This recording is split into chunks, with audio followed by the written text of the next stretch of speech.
আসসালামু আলাইকুম ওয়া রাহমাতুল্লাহি ওয়া বারাকাতুহু।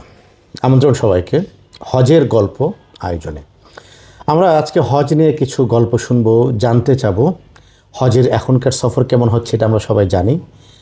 আগের সফরগুলি কেমন ছিল, অতীতের সফরগুলি কেমন ছিল, এটা নিয়ে আজকে আমরা গল্প করব।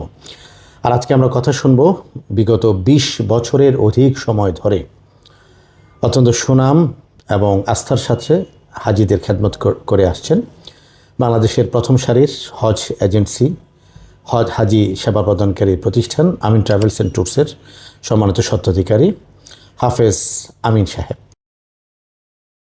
আজকে তিনি আমার অতিথি, আমরা তার সাথে গল্প করবো ইনশাআল্লাহ। আসসালামু আলাইকুম। ওয়ালাইকুম আসসালাম। কেমন আছেন আপনি? আলহামদুলিল্লাহ। শরীর কেমন আছে? আলহামদুলিল্লাহ। আলহামদুলিল্লাহ। আমরা হজের একটু গল্প জানতে চাই আপনার কাছ থেকে। প্রথম কত সালে আপনি হজে গেলেন? আজকে থেকে 20 বছর পিছনে যাইতে হইব। মানে সেই 20 বছর আগের হজ, এখন তো অনেক আলহামদুলিল্লাহ পরিবর্তন এসেছে, অনেক পরিবর্তন। হোটেলগুলি ভালো হচ্ছে, ট্রান্সপোর্ট ভালো হচ্ছে। সেই সময়ের হজ কেমন ছিল? ওই সময়ের হস্ত মানে এখনো ওইখানে গেলে অনেক আলোচনা করি, অনেক হাজি সাহেবদের এসেছে যে আমি যখন প্রথম দিক দিয়ে এখানে আইসা হাজি সাহেবদেরকে নিয়ে করছি, আর ওই সময়ের কাজ আর এখনের কাজ আকাশ জমিন ব্যবধান, রাত দিন তফাৎ। রাত দিন। এরকম। ওই সময়ের মিনার অবস্থান বা আরাফা কেমন ছিল একটু যদি বলেন। ওইটা তো একটা সব জায়গাগুলোর মধ্যে যে যেখানে দূরে মোড়ে গিয়ে জায়গা নিয়ে ইয়া করতে পারে সেইভাবে করা হয়েছে। মানে নির্ধারিত তাঁবু ছিল না? ছিল, সেটা খুব কম। আপনারা মিনা থেকে, মক্কা থেকে মিনায় যেতে কতক্ষণ লাগতো সে সময়? হাইটা যেতাম গিয়ে।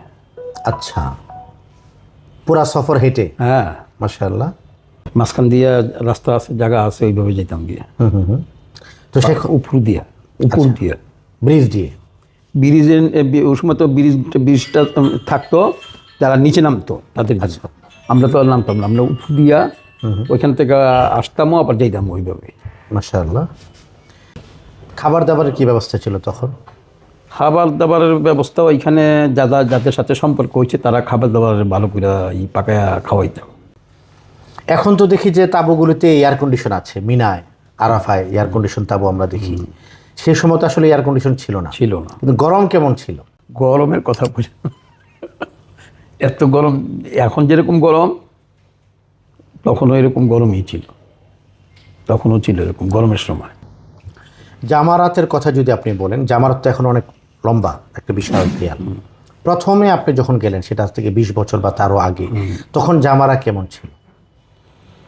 জামারাটা ছিল মানে মানুষের সংখ্যাটা কম ছিল আর কি। আচ্ছা, মানে এখন যত মানুষ তত মানুষ ছিল না? ছিল না। ভিড় কেমন হতো? ভিড় মানুষ না থাকার কারণে তো ভিড়ও এত ভিড় সেরকম নাই। হইতো না। আচ্ছা আচ্ছা। শীতের দিনের কোনো হজের স্মৃতি কি আপনার মনে আছে? আছে। আচ্ছা, সে সময় তারপরে ওইখানে শীতটা তো আর আমাদের দেশের মতো শীত পাওয়া যেত না। মাশাআল্লাহ। হজের শুরুর দিকের কোনো গল্প আমরা শুনতে চাই আপনার কাছ থেকে। মিনা মুজদালিফায় কেমন ছিলেন আপনি, সেই দিনগুলির কিছু কথা যদি আমাদেরকে বলেন। মিনা আরাফার মধ্যে যখন ওই সময় আমরা হাজি সাহেবদেরকে নিয়ে ওইখানে গিয়ে কাজকর্ম করছি, ওই সময়ও মানে হাজি সাহেবরা আমরা সবাই মিলে মানে খুব সুন্দরভাবেই একটা আন্তরিকভাবে এই কাজগুলা করছি আর কি। আমরা সন্তুষ্ট হয়েছি, আলহামদুলিল্লাহ। হাজিরাও সন্তুষ্ট, আমিও সন্তুষ্ট, মাশাআল্লাহ, মোয়াল্লেমরাও সন্তুষ্ট। হজের গল্পের মূল জায়গাটা এখানেই, যে হজের এই সেবাটায় ধরুন আপনার কাফেলায় 400 জন লোক আছেন, সবাই মিলে একটা পরিবার। 2000 লোক আছেন, সবাই মিলে একটি পরিবার। হাফেজ আমিন সাহেব যে কথাটি বললেন, যে পারস্পরিক সন্তুষ্টি যদি থাকে, সবাই মিলে একটা কাজকে আঞ্জাম দেওয়া, সবাই মিলে একটা কাজকে বাস্তবায়ন করা, না তখন তো মানে আরো গুরুত্ব দিছি বেশি, যেটা আল্লাহর মেজবান, এটারে বেশি গুরুত্ব দিছি। তো আমরা মনে করি যে হজের সফরগুলিতে আমরা সবাই মিলে একটি পরিবারের মতো থাকবো, আন্তরিক থাকবো। এবং যে কথাটি উঠে এসছে যে সেই সময় থেকে এখনের হজের ব্যবস্থাপনার ফ্যাসিলিটিস অনেক ভালো। ইনশাআল্লাহ হজের আরও নানান গল্প আমরা আপনাদেরকে শোনাবো। আমাদের সাথে থাকবেন। জাযাকুমুল্লাহ খাইর। আসসালামু আলাইকুম ওয়া রাহমাতুল্লাহি ওয়া বারাকাতুহু।